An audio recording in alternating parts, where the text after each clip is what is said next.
Mboten pangling dadi sowanipun Bagong wonten negari Ngastina paman. Lelelele. Adat saben iki sing sowan mesti Petruk. Iki kok Bagong sowan negara Ngastina. Inggih. Mbok menawi Bagong gadah wigatos nggih tumuli katimbalana. Hoduna. Wonten dawuh.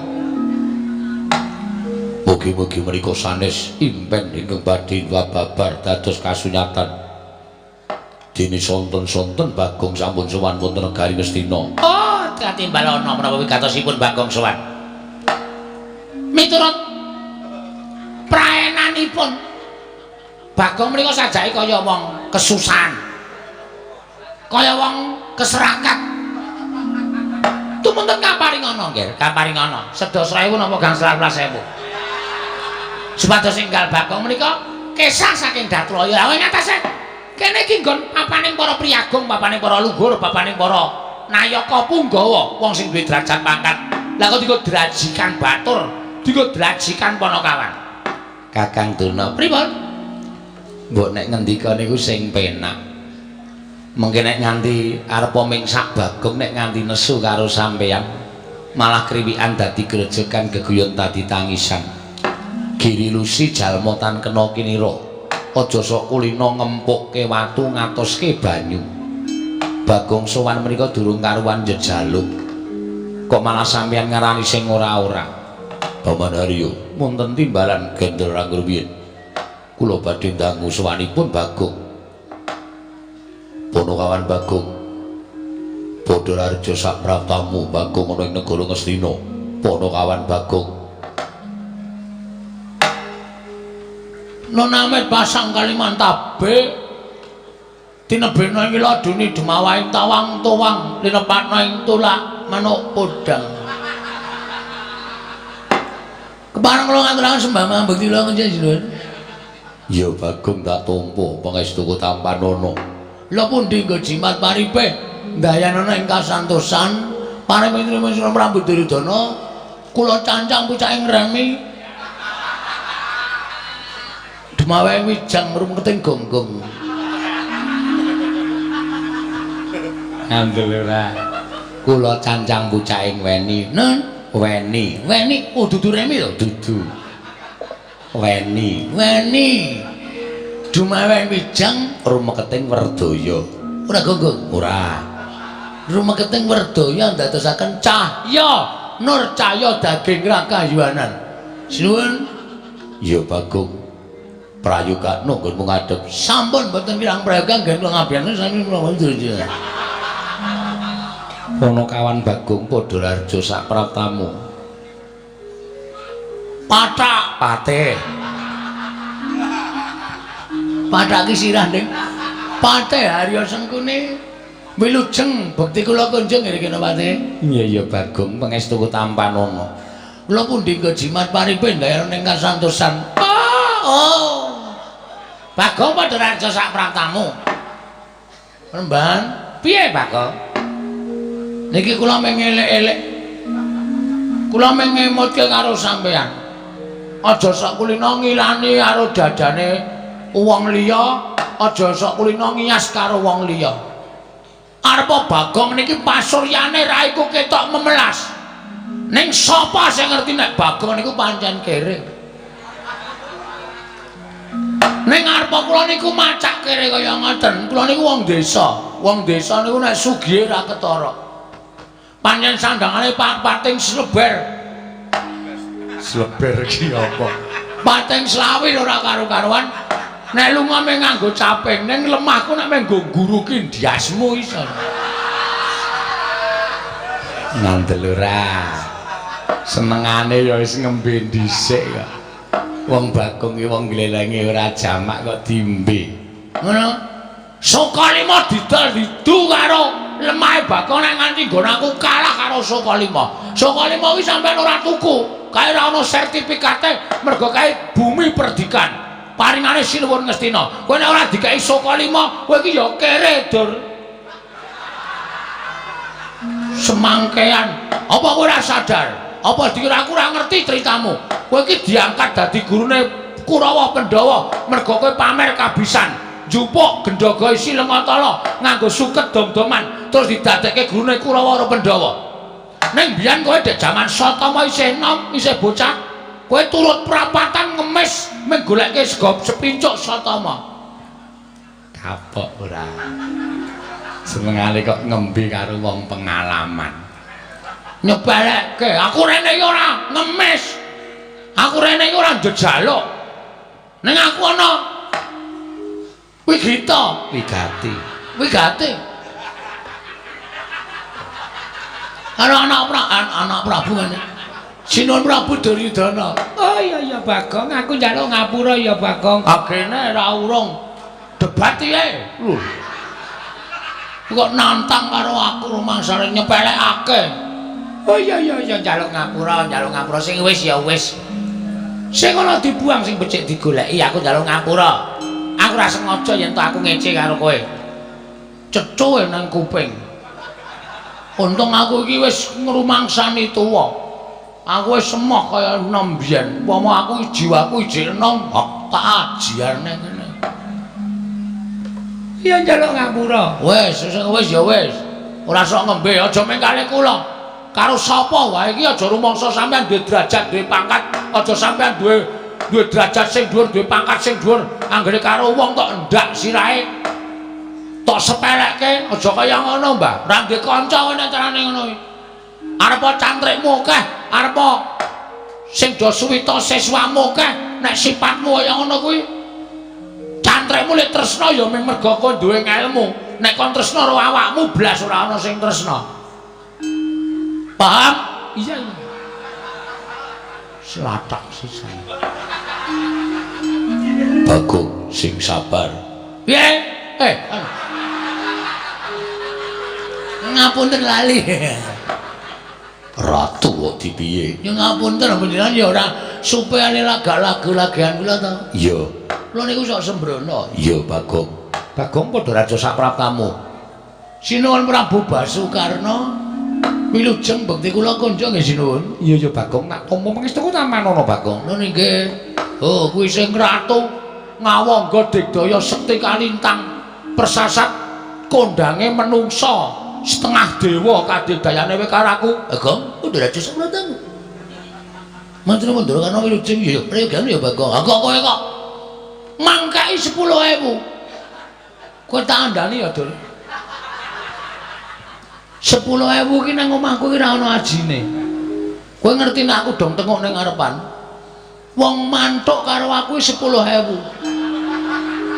Meng mantuk tok ngono, aku mantuk langsung tak bandem 10.000. Dadi kok aja ngecek karo aku. Ning nek ngundang Mas Bagong 15. Nek liwat karo muni kanjenge 150. Padake ora, padake cah tipis. Luwih saka tipis e. Bono kawan Bagong. Wonten dawuh sinuwun. Sowan tanpa tinimbalan. Nono. Ana wigati apa? Ingkang sepisan. Kula ngaturaken sembah sumung keming pangabekti kula kunjuk. Ya tak tampa. Dungkap angka kalih inggih menika sumene. Caedan.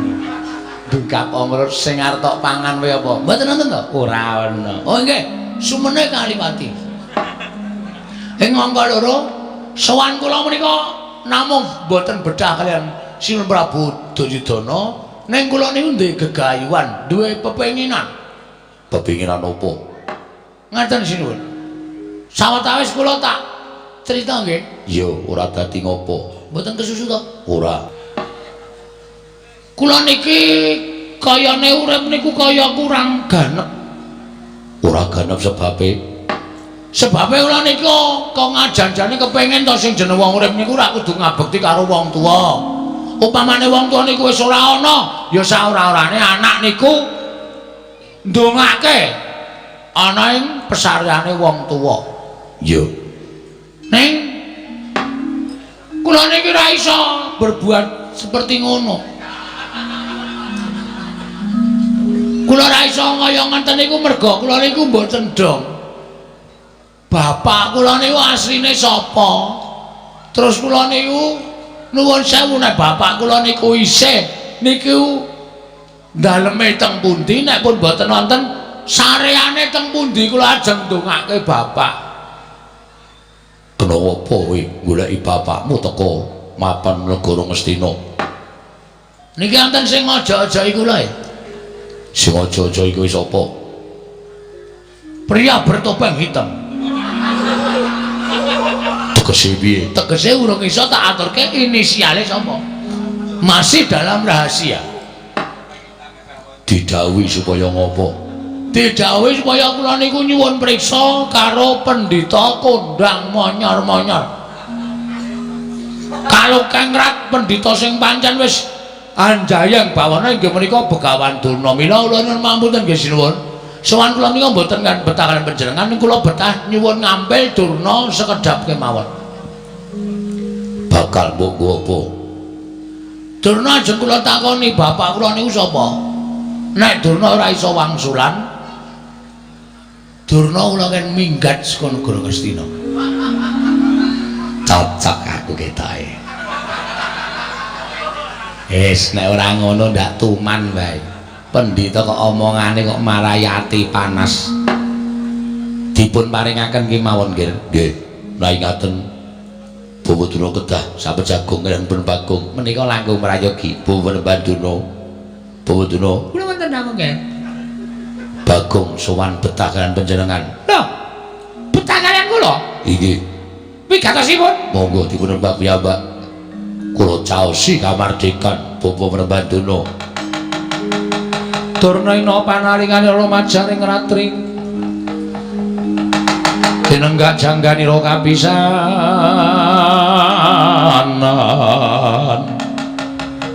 Aning perang Bratayuda. Ing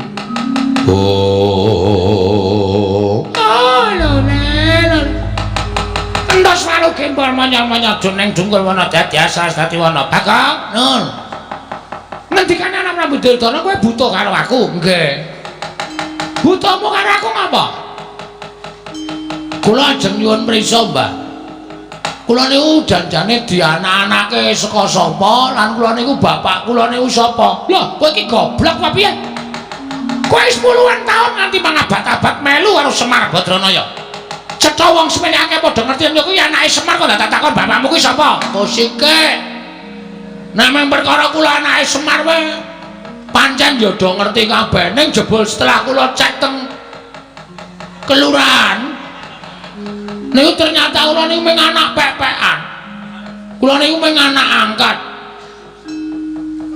kula niki jebul di adopsi karo Semar. Lah asline kula pengen goleki karo bapak. Bapak kula sapa? Nek pendhita-pendhita ngendi pertapane nek ratu. Alhamdulillah aku anak ratu. Ratu ngendi negarane? Nek satriya ngendi kasatriyane. Lah kok dadi kowe takon aku? Ajane sampean pendhita ampuh. Perkara ampuh karo ora kene aku ora ngerti karo bapakmu. Mergo laire dhisik kowe. Kula ngerti nek lair ini dhisik kula maring sampean. Nek sampean iki kondang pendhita ingkang wasis ngerti karo lelakon sing panjenengan boten ngerti karo lelakon sing bakal lakon tegese netra sampean iki iso nyawang masa depan atau masa lalu. Mrengking saking menika nek sampean wis wani ngadeg dadi brahmana niku sampean kudu wani ngaturke bapak kula sapa. Nek sampean ora iso ngaturke bapak kula sapa, sampean kudu lunga saka negara Ngastina. Lho, kok sik kowe aja ngawur. Ya kok dadi kowe ngusir karo Begawan Durna. Saka pertapan Sukalima saka negara Ngastina iki karepmu piye? Derajatmu mung batur, derajatmu mung ponokalan kok ngusir karo Begawan Durna. Dasarmu apa? Lho, nek kula omongi dasare sampean mesti mengke kalah. Nggih napa mboten? Ayo Kakek, kandha dasarmu apa? Ngastina iki ndak iso apa? Lho, kagungane anak Prabu Duryudana. Ora penemu sampean. Mergo sampean dibayar.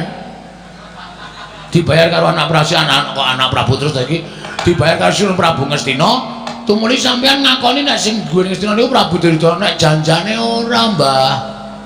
Ngastina niku nggone Pandhawa. Merga sing dadi ratu sadurunge Pandhawa utawa anak sinuwun Prabu Duryudana menika inggih menika Prabu Pandhu Pramuka. Ngawur. Prabu Pandhu Dewayana, Prabu Pandhu Dewayana. Niku Nalendra Ngastina. Apa ta sebabe? Kok sinuwun Prabu Pandhu kok ora maringake negara marang para Pandhawa? Sap kuwi sebab disingkat dadi Sap. Sap Prabu Pandhu Dewayana dibanjut karo dewa. Dibanjut karo dewa nalika Prabu Pandhu niku nyuwun ngampil titiyane Sang Hyang Jagadgirinata inggih menika lembu andini dienggo titiyane Dewi Madrim. Dudu Bathik Madrim. Dewi Madrim. Nganti Prabu Pandhu sumpah menawi simpulun Sang Hyang Jagadgirinata menika maringaken ngampil lembu andini benjang pejah kula sagah manjing wonten ing neraka. Ngoten niku. Monggo Prabu Pandhu pun nate nampi sumpahe Kidang Kimindama. Do nalika Prabu Pandhu bedak wonten ing alas ana kidang loro lanang wadon arep do piye? Ora usah tak genake, sampean wis ngerti dhewe jaman sampean karo jaran. Hus. Melancang ucapmu, ayo wis ngono kuwi. Lagi do ambus-ambusan. Jeneng Prabu Pandhu dipanah. Terus badar Resi Kimindama nyupata karo Prabu Pandhu. Pandhu ana wong arep sakaron sih, ana wong arep saresmi kok tok ganggu. Mula kowe iso nek nganti wani campur karo bojomu ing kono bakal tibaning pesthi kowe tekaning pati. Sedhe Prabu Pandhu. Piye ndek bojo loro? Lah iso digapak-gapake. Nah, Prabu Pandhu tumuli dibanjut dening dewa. Sampune dibanjut merga Pandhawa isih cilik-cilik, Prabu Pandhu tumuli nitipke negara kalian rakanipun nggih menika Prabu Destarata. Kakang Adipati, kula titip negari benjang menawi Pandhawa sampun dewasa kula maringaken dhateng Pandhawa. Ning wangune Prabu Destarata ngemut gula krasa legi luwe-luwe diojo-ojoki karo kiwa tenganing Prabu Destarata, ya kuwi adine Ipe. Adine Ipe, Prabu Destarata sapa? Aku. Wis ngaku wonge wis ngaku. Terus nganti tekan mangsane negara Ngastina dadi garwahe Prabu Duryudana nek jange kuwi nggone para Pandhawa. Lho, jaman Prabu Pandhu kaya ming abdi kaya ming batur. Kosek. Sing yasa Ngastina iki Prabu Sentanu. Aku ya momong, Mbah. Prabu Sentanu yasa negara Ngastina. Niku nuwun sewu. Kula nyuwun pangapunten lho, kula niku melu ngudak semen. Melu gawe pondasi, melu munggahke blandar. Dadi kula niku duweni hak tumraping negara Ngastina. Mula nek Ngastina ngene iki ana wong sing ora iso dipercaya, luwih pendhita sing ora nyata, Bagong tidak terima. Harus go on. Kleru. Harus out saka negara Ngastina. Kudu lunga saka negara Ngastina. Aku ora mentuk Ngastina dilenggahi pendhita sing ming katon suci, jabane ning jerone lecek kaya telek.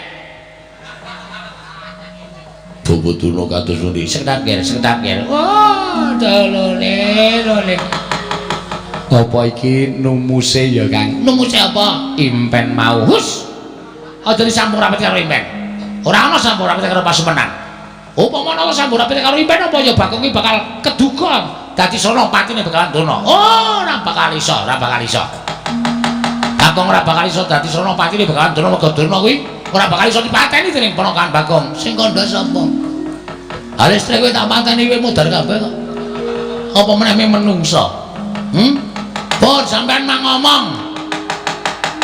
Ngerti mboten bapak kula? Oh, Bagong. Yen kowe takon karo bapakmu, sejatine aku ngerti ya mung karo Semar kuwi. Semar kuwi bapakmu, Bagong. Mula nek takon liyane bapakmu liyane Semar kuwi aku ora iso ngandhakake. sing gedhe pangapuramu. Nah, wis saniki cetha nek ora iso ngandhake, ateges sampean kudu lunga saka negara Ngastina. Sampean kudu kesah saka negara Ngastina. Lho, aku dadi kowe nunduk karo Begawan Dana. Ah, ora iso pokoke. Gelem ra gelem sampean kudu lunga. Ora gelem lunga saka negara Ngastina aja kelakon dosa. Ngendi kepethuk Dana tendhangi. Wis. Ah, lole panusmane jajaran sultane bawana iblis anak. Lah kok dadi kowe kaya ngono, Bagong? Dinengke karuane karo Begawan Dana. Aku ki ala-ala ki priyagung. Aku ki piyai luhur. Aku ki pujanggane negara Ngastina. Komen diwaneni karo kere gedhi bal pitulukur kaya kowe iki. Kowe iki dinengke malah ngelangkah sak dhuwure tenggak. Aku ora ngerti karo bapakmu, kowe arep minggat sak karepmu, ora ya sak karepmu, regane ngatiku.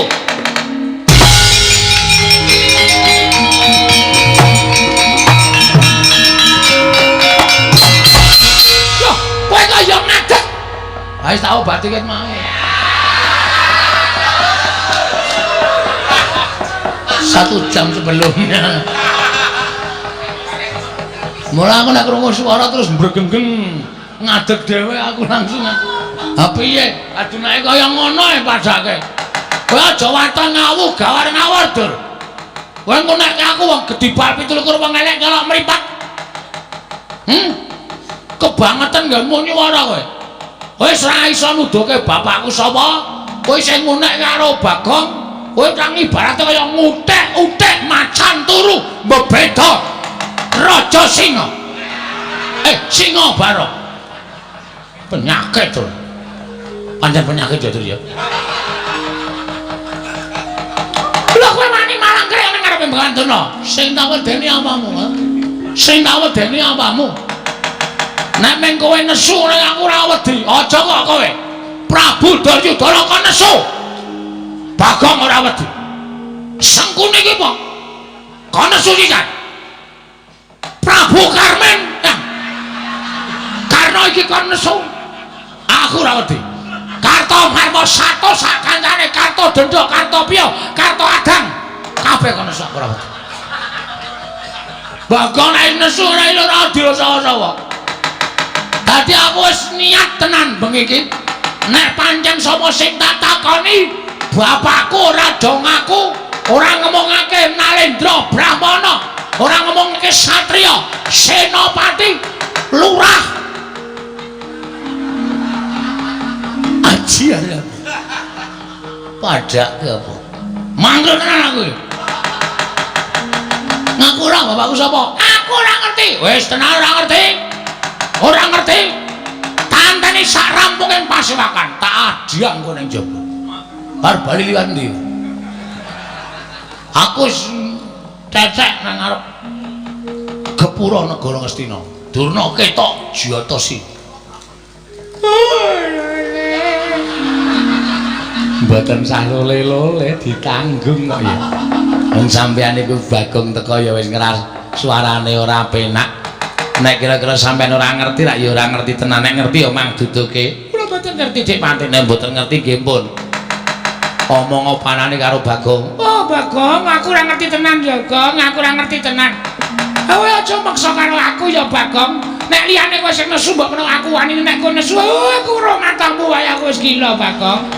Mata kok gedene kaya ngono kuwi. Kuwi mata apa-apa? Aduh, ge abang kaya ngono kuwi kowe nek nesu mendelik kaya ngono kok matamu kaya ndok ceplokan. Muni piye kowe? Muni mripat ku ndok ceplokan. Ora muni tak tambahi brambang tak ajar.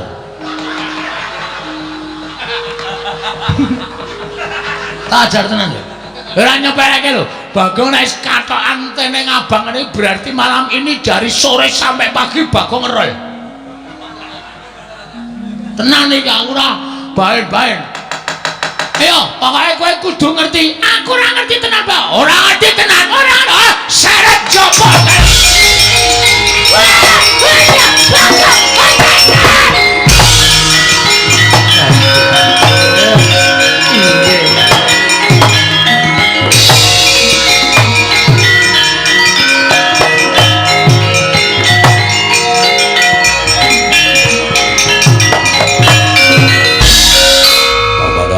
Wonten dawuh nggih. Lah ngaten cetha perlambang kang kula tampi Bawa Durna badhe nandhang kesisahan krana kula nampi perlambi lumantar merganing pasumenan. Inggih. Menika lajeng kados pundi? Kula semanggaken dhateng paduka anak Prabu Ngastina mangkebyake para Sata Kurawa. Kon belani Bapak Durna Bagong dikroyok aja nganti cilik loro gedhe tekaning pati pujangganing negara Ngastina.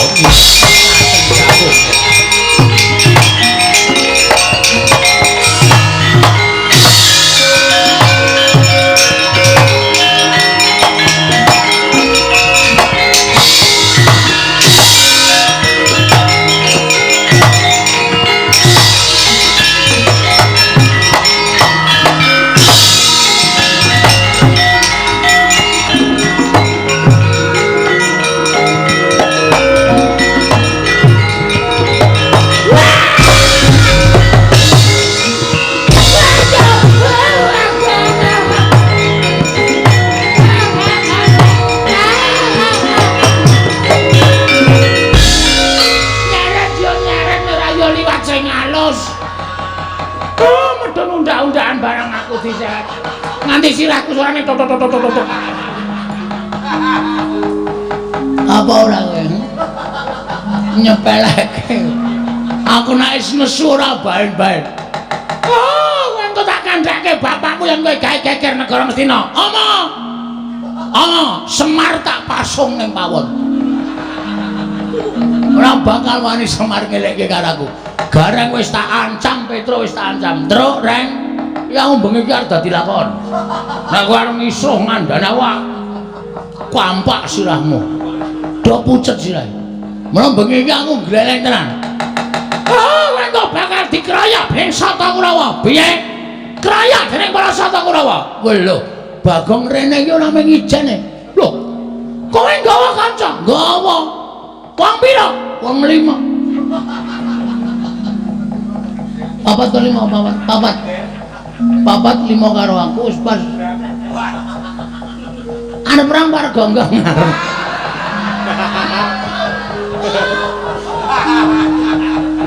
Ora guyone serius iki. Ajar tenan kowe. Kowe engko bakal dikeroyok dening para Sata Kurawa. Ngene, Mbah, kowe iki men kepenak kok. Bagong, kowe iki anake Begawan A misale. Tawa kowe iki anake Prabu B. Apa kowe iki anake Raden C? Ngono ki mengkari omong, mengkari kepenak. Mengkon-ngone kok rekoso. Hah? Aku ora ngerti tenan, Bang. Aku ora ngerti tenan. Aku ora ngerti tenan, Bang. Aku aja tak. Aku arep ngelapi keringet. Ora arep ngamplung karo kowe ora. Aja sumelang. Aja wedi, aja sumelang. Iki mengko Kurawa bakal teko mrene ngroyok karo kowe. Nek kowe ora gelem ngeculke karo aku. Halo sayang. Karo kowe. Ora karo kowe. Jijik aku. Untune ireng-ireng ngono.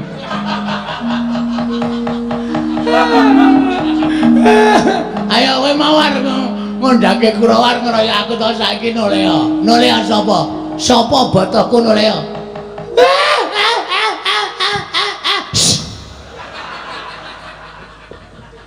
Pendhita kok nangis kaya Yamaha 75. Ngat. Ya nek nggawa damen ora kuat ngat.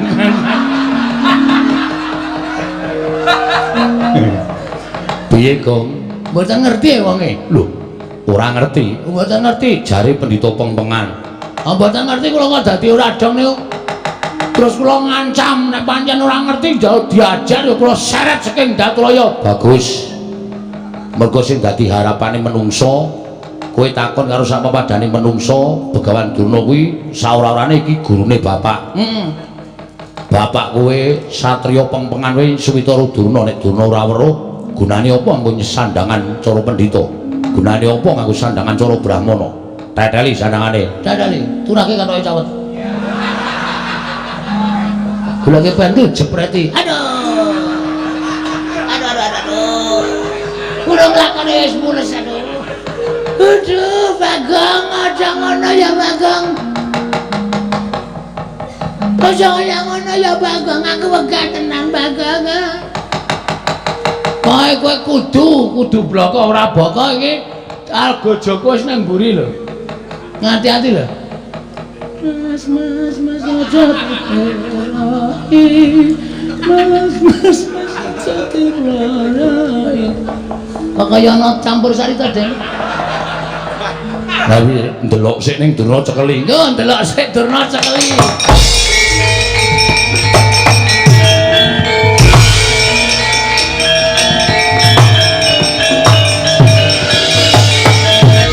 Iki acara seneng-seneng wis paripurna. Lagu terakhir ya kuwi Liwung. Kowe saiki ngaku ora wis tak nehi kesempatan tak nggo mikir selama aku ndelok bintang tamu. Iki mau kowe tak kon mikire wadene kowe ora iso menehi keterangan karo aku. Kaya jumbuh kandhaku ngarep kowe kudu lunga saka negara Mestina. Ora iso menehi keterangan karo Bagong. Percuma kowe dadi pujangga negara Mestina. Aku ora ikhlas nang Mestina dilenggahi pendhita kaya kowe sing ora ana nyatane legane ati.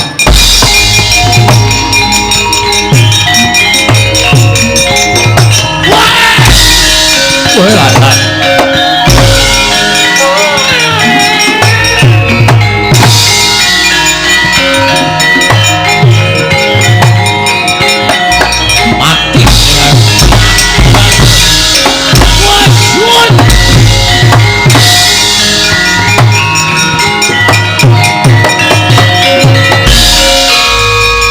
Kebangul mungguing ayudo kebabak bawatnya bentar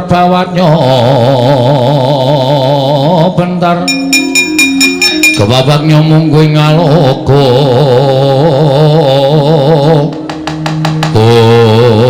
menungso ratatanan indah-indah derajatmu kedibal ku ming pono kawan wani gawe geger negara Ngastina malah kowe wani nyempalani karo bapa Prembanduna. Bagong, aku sing ora nrimake sawangan Kurawa segelar sepapan bakal sak biantu karo bapa Prembanduna. Apa bareng kira aku wedi ha? Blas ora ana wedine aku. Nek meng Kurawa wae aku ora jinjo mulaku wani ngeret-eret Begawan Durna pancen tak pancing niatku men Kurawa nesu karo Bagong. Nah, dipangan umpanku karo kowe Karta Mondol. Karto Marmo. Arep ngapa kowe? Arep nganu ngajar Bagong ora wedi aku. Bali ora kowe. Sesuk ora bali, saiki ora bali. Bali nek wis entuk keterangan karo Begawan Durna, ora entuk keterangan saka Begawan Durna. Taunana Windarana ora minggir saka pawan kene. Kendharat tanganing Karto Marmo panggah tayane garing ati.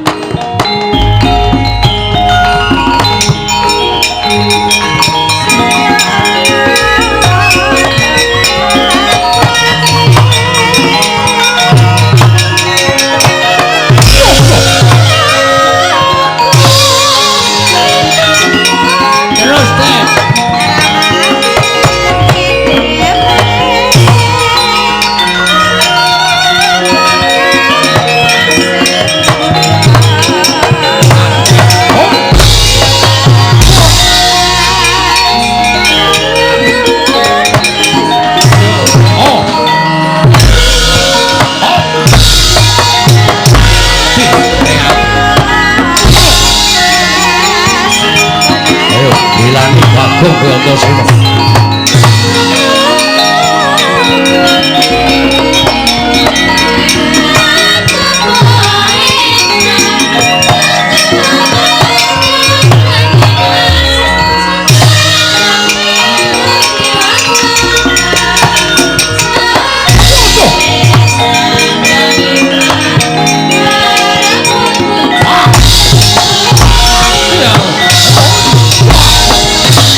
Wah!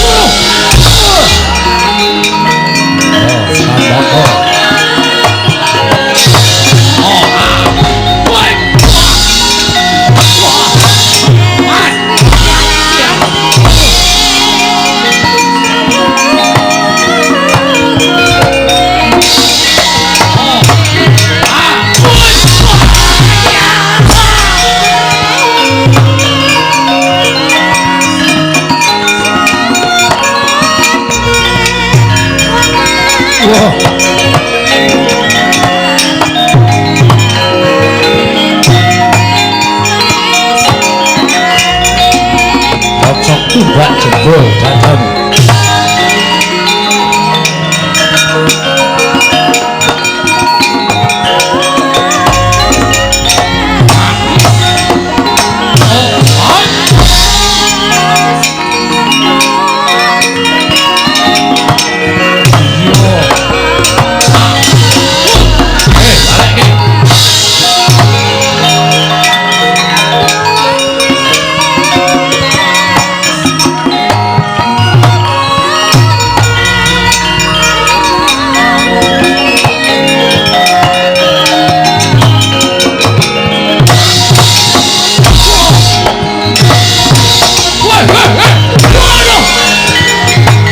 Mati ya wah.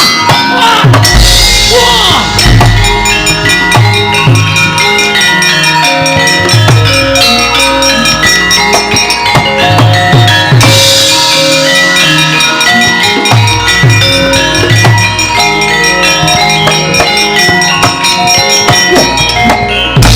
Mati he.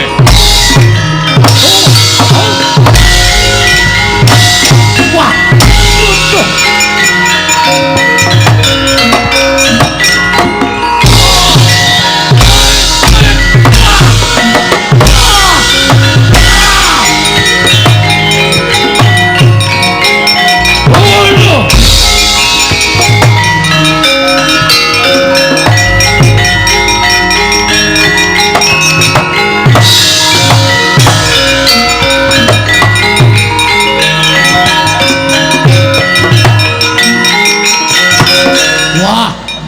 Mulane Bagong gleleng pacai gebelo sirai dijobani karo Antasena. Oh Pakde, panjen aku ngancani karo Bagong mergo Bagong ponokawanku kepengin goleki bapakne Antasena. Piye mudula Bagong tekan ya kricung cadak sikile arto kapake bojo cari kricung sikile undurna Antasena sik jebal jajau dibano. No. Modal. Ujian. Hot modal. Iya. Modal we. Hot. Wah.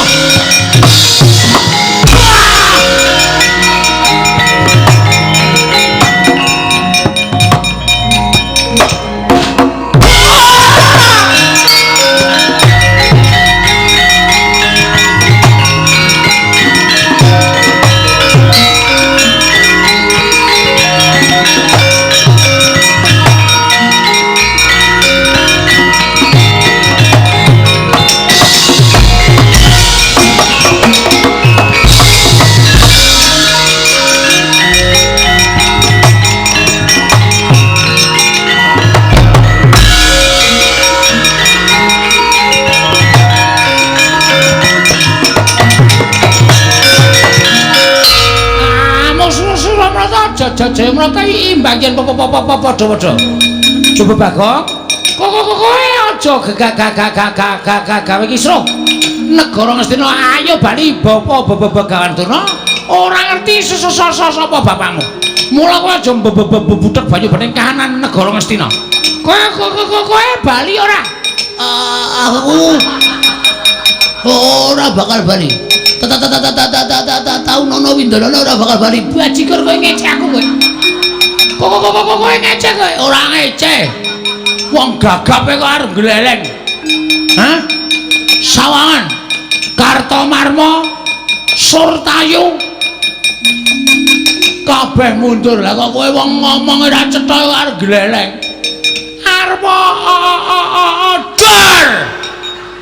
Wasem. Durung tekan nggone wis dijebloke. Ayo, arep ngopo? Titi bantanganku kekrakon tinju ngekrek nyawamu. Ya. Kowe iso mateni Bagong bumi langit tangkepnya. Gek diantemnya. Dan. Iki ikhlas lahir batin, ora ikhlas sebab apa-apanya. Tak jajal wong gagap ki omongane piye? Antemane piye, guys? Gak omong, guys. Gak omong gak ngantem, guys. Kok kowe omong klerak-kleru. Keke kelakon mati dening aku nya.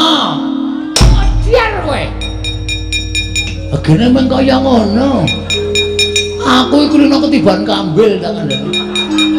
Dadi nameng antemamu ora sepiranya. Lho. Kowe rasa gleleng, mula aku tak omong karo kowe to, kowe iki nek gleleng senengane ora iso kaya ngono kuwi. Asem perang disambi golek laron. Kayane kaya eman-eman iki nek nggon aku wis tak campuri ndok. Kemanja banget. Ayo nana pancen kowe. Oh, mencok raiku barang to malah. Warsen. Cici traksi.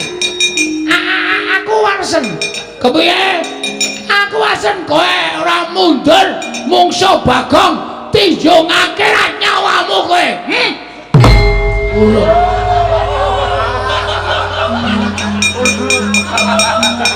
Kapokmu kapan?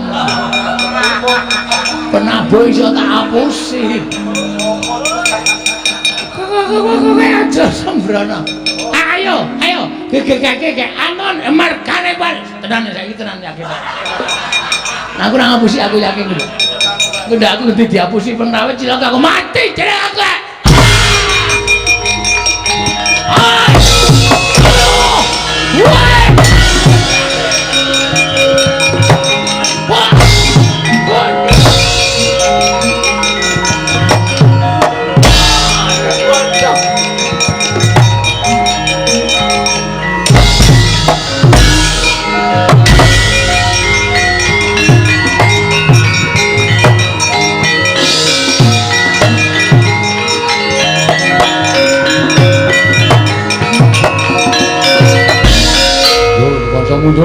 Mundur.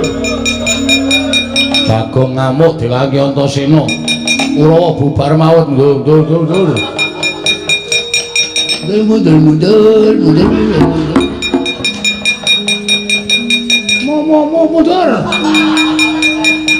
Citraksi barang ya wis perang. Pun Man. Ketemu sapa? Ketemu sedulur. Lagi ketemu Bagong. Mungsuh Bagong kok kalah nek cara aku isin. Nah, kula biasa. Ora isin. Isin gone ngendi? Isin iku dienggo meremilang.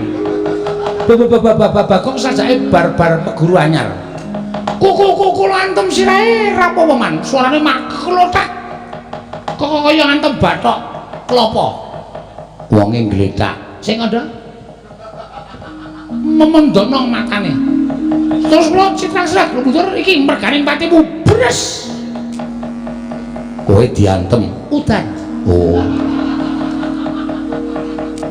wong edan ora Candas aku digebuki bres mangkir Man. Pun Cici-cilaka nek ming musuh padha satriya wae ora masalah. Nek mungsuh wong edan-edan ngoten niku Kurawa kalah isin menang ora kondang. Nggih ta? Mumulan iki sing dadi tok sumbering perkara niku Bapa Penemban Durna. Bapa Durna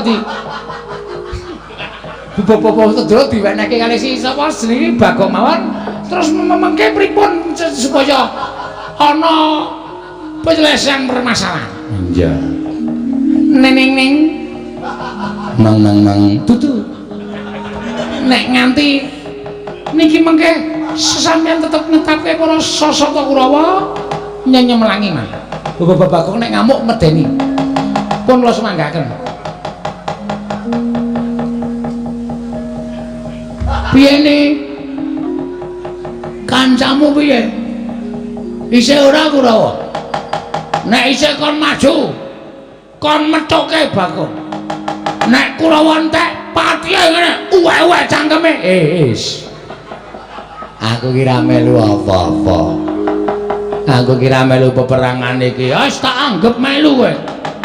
Anggere Kurawa isih ngroyok Bagong titenono. Aku nek saya mangkel. Ora kok Kurawa sing tak bondo kabeh. Ning klebu ratu Ngastina melu tak bondo legane nganti kowe. Lah iki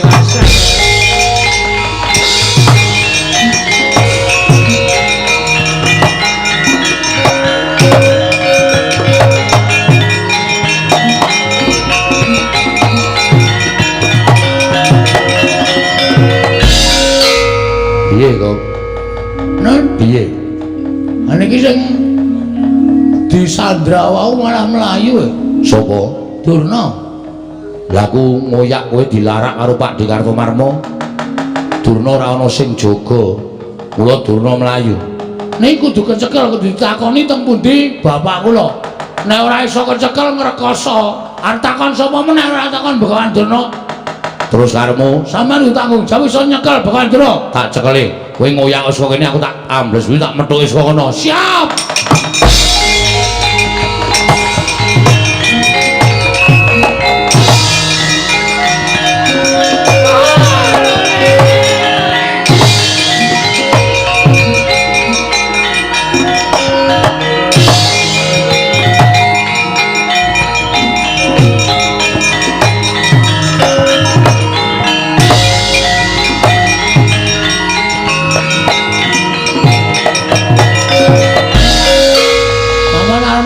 Ndi Mbah? Kula niku mung jane mung arep takon karo sampean, mawang sulan. Nek sampean ora iso wangsulan, sampean kudu lunga saka negara Ngastina. Wis niku mawon titik. Syarate mung niku mawon. Ora werna-werna. Bagong, aku kuwi ora ngerti tenan ya, Bagong. Kowe iki yo aneh kok takon karo aku, nyatane uripe iki dhisik kowe karo Begawan Durna kok dadi kowe takon aku. Ora ono jamal menelas aku kok ngerti karo wong tuamu ki sejatine sapa iki aku ora ngerti. Sampeyan niku dadi pendhita sing ampuh. Nggih. Mula sampeyan kudu bloko. Aku ora percaya sampeyan ora ngerti.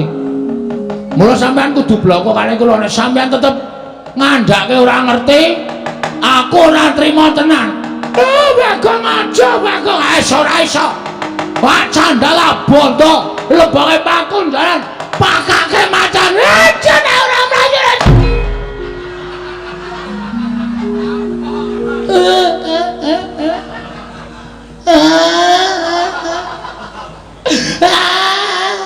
Ngopo, Mbak? Bagong, aku minta maaf. Aku njaluk ngapura. Aku ora iso ngandhake bapakmu, Bagong. Aku aja to pilala ya.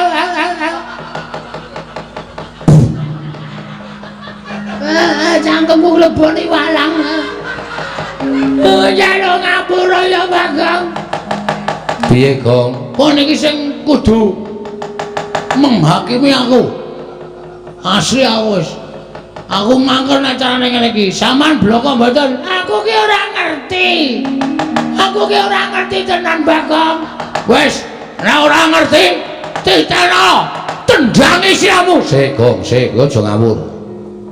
Iki pendhita lho, Gong. Terus nek pendhita tok kurang ajar kok tendangi sirahmu, aku sing ora trima.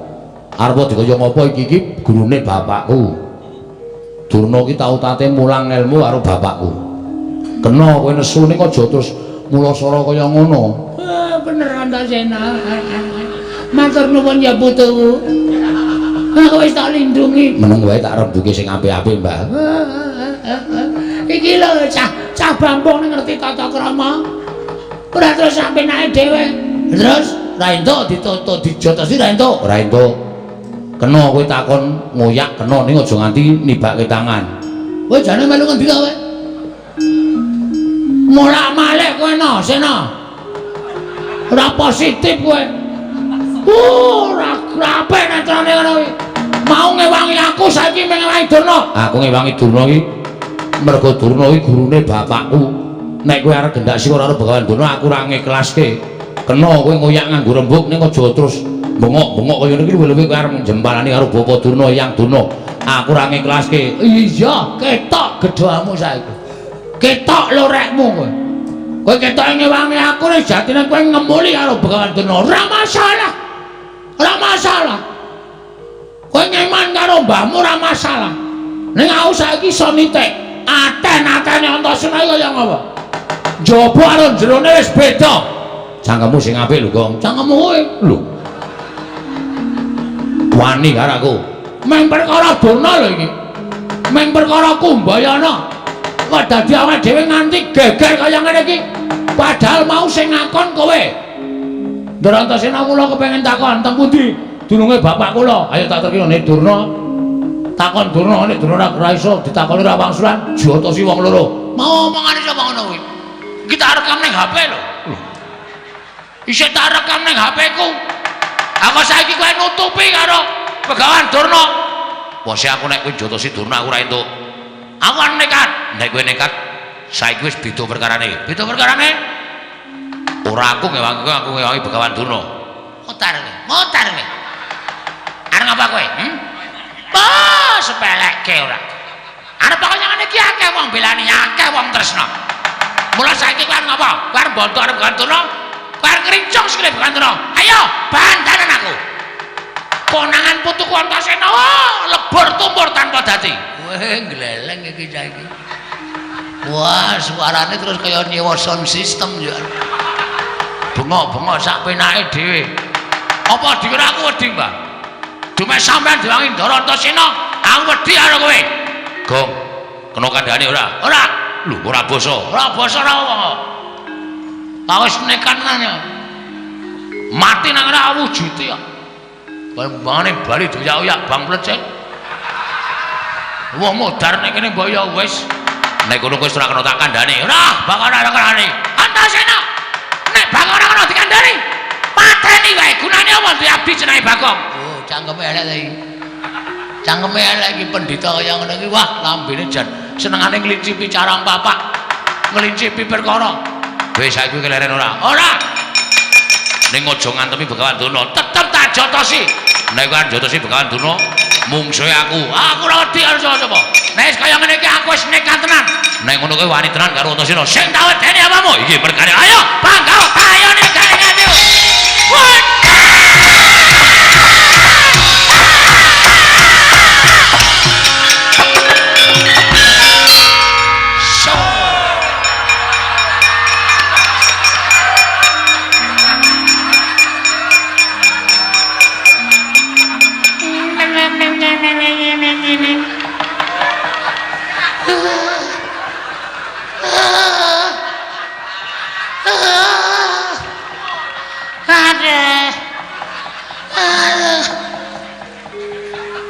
Wong kok ora hafal sandiwara. Modar wae. Tonjo nganti mlengkung.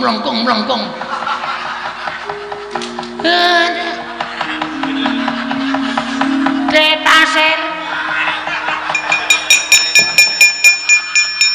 Pripun Kakang Durna? Kula mangkotang. Bayak tugel. Waduh tenan iki. Mesti di gift. Napa? Di gift. Gift kok gelem kok kula. Mana wae lah eneng sing wangi. Lah tak gawa mlayu ketiwanan.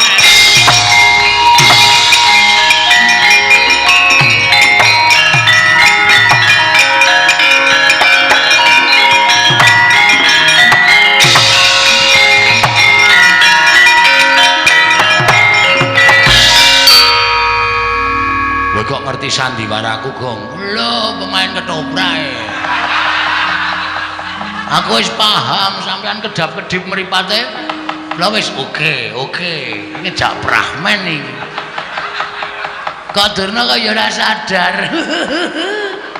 Dek gleleng banget. Barang sampean iki mergane watu kuwi ya cancut tali wondo jebul tepat. Lek ku ngantem sajai keseron, Gong. Tantem nggo cengel terus ndungkluk. Terus tiba ning lemah. Cacat ora ya. Cacat ning wis pirot-pirot kok mau. Nek kula ora pati parah wong kula nggon bathuk. Bathuk niku atos kok. Iya. Terus iki karepmu piye? Terus niki pripun? Kula ngendi? Jelas Durna ora ngerti. Janjane aku arep ngenehi dalan karo kowe ning aku wedi kok. Wedi masalahe? Nek aku katut-katut mengko aku nampa duka, luwe-luwe aku bakal dipidana. Sebab ming ana siji sing ngerti, kudune ngerti ming ana siji. Sapa? Dewa.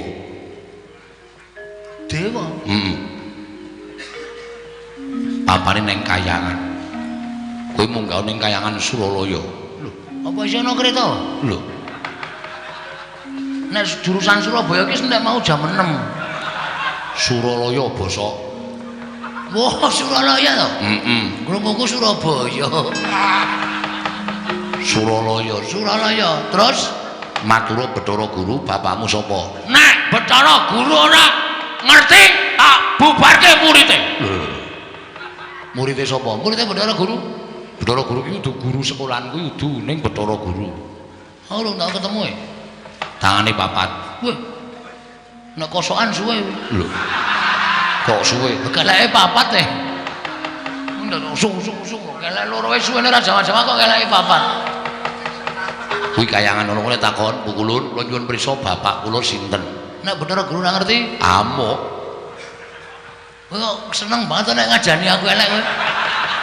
Lah arep ngopo nek ora ngerti arep ngopo? Nek aku modar seneng. Iki ki mung titahe. Dewa ki wong sing nguasani kayangane. Titah kaya aku nek nyawang karo kowe iki titah sing kena lara lumputing pati. Maksudnya? Iso lara ning ora iso tekaning pati. Wah, malah rekoso lho kuwi. Nek upama lara nganti lara banget aduh monggo ora mudar-mudar malah kesiksa lho.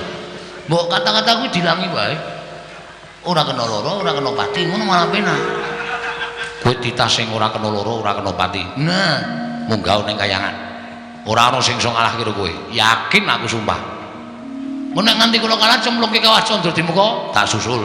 wah, bluk iki. Iki meng kata-kata kosong iki mengane. Iki nek carane majalah ming pawarta sanes kasunyatan.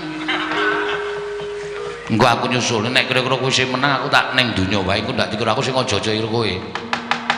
Ngoten nggih? Iya. Oke, ora masalah. Terus kayangan niku liwat Ngabur. wah niku tikete larang. Mabur piye carane kowe anake Semar? Ning nganti ra iso mabur percuma. Ala dene kuwi anake Semar, anak angkate Semar, arep golek karo bapakmu sing tenanan ming mabur kok ora iso. Oke. Mang tonton den. Wadake. Arep ngopo kowe? Matek aji. Tekan kayangan. Ya muga-muga ora temangsang. Mabur kok temangsang. Ora nganggo kendali ra mabur.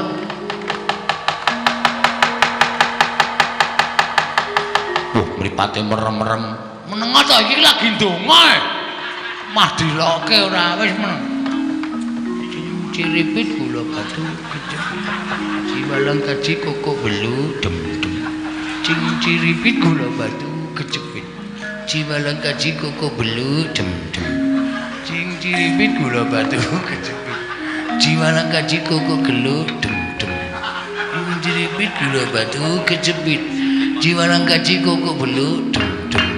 Cing ciripit gula batu kecepit. Ciwalang kaji koko belu dem.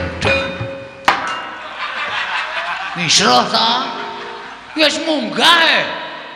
Nelemu nganggo aji-aji kaya ngono kuwi tekan kayangan sesuk malam Minggu. Bus ngono. Ora duwe. Neng Madurana. Neng ya kok.